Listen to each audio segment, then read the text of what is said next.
Keistimewaan berikutnya bulan suci Ramadan. Setan-setan dibelenggu. Setan-setan dibelenggu, dikerangkeng, dipenjara, diikat, maknanya sama.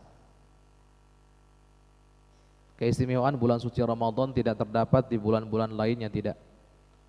Dibelenggunya setan itu hanya terdapat di bulan suci Ramadan. Apa makna dibelenggunya setan, Ustaz? Apakah maknanya setan diikat sehingga tidak bisa menggoda kita, atau ada makna lain?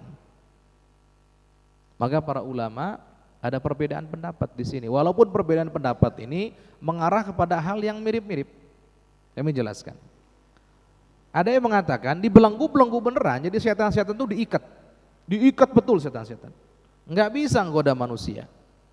Kalau ada pertanyaan, Ustadz, kalau enggak bisa menggoda manusia, lantas kenapa di bulan suci Ramadan masih ada orang maksiat, masih ada yang enggak puasa, masih ada yang berbohong, masih ada yang menggunjing, masih ada yang memfitnah dan seterusnya? Katanya setan dibelenggu.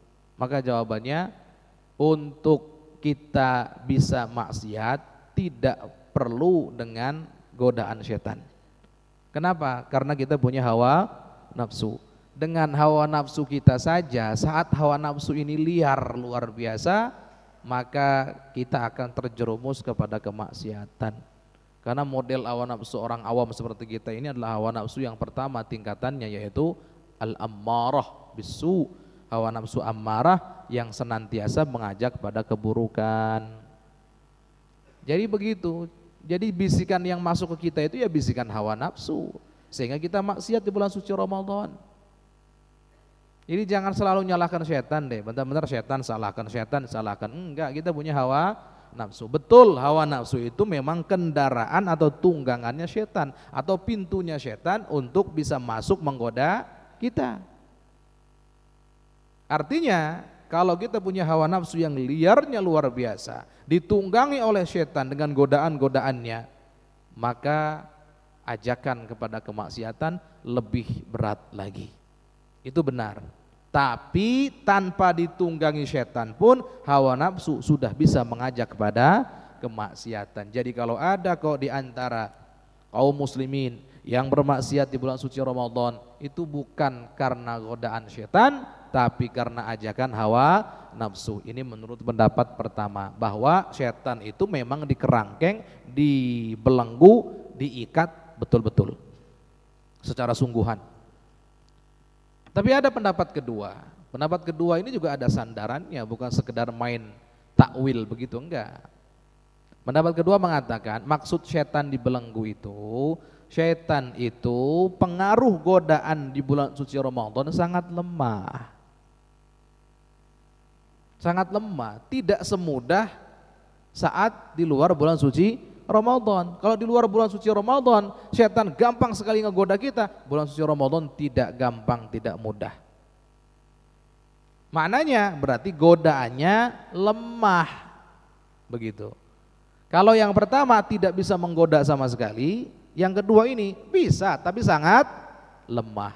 Jadi mirip, lihat, ujung-ujungnya sama ke sana arahnya. Arahnya kepada godaan setan, antara tidak ada sama sekali atau ada tapi sangat lemah. Coba bayangkan. Ini kelebihan bulan puasa. Sudah begitu Bapak Ibu semuanya, sudah setannya dibelenggu, nggak bisa atau lemah dalam hal menggoda kita. Sudah begitu pahala di bulan suci Ramadan, amal ibadah apapun dilipat gandakan, sangat luar biasa. Jadi pahalanya dilipat gandakan, mudah dalam mengerjakannya. Ini nggak terjadi di selain bulan suci Ramadan. Dahsyat ini. Maknanya apa sih makna setan gak bisa menggoda? Berarti kita lebih mudah dong dalam taat kepada Allah. Iya. Maka jangan heran ibu-ibu bapak-bapak, anak-anakku para santri, kalau melihat ada orang kok gak pernah sholat fardu pun tidak, bulan suci Ramadan dia rajin sholat, wajar. Karena pengaruh setan sangat lemah atau tidak bisa mempengaruhi. Kalau ada kok di bulan suci Ramadan orang pelitnya bukan main dalam sedekah, bulan suci Ramadan Masya Allah dermawan sekali orang tersebut. Wajar, karena memang dimudahkan oleh Allah.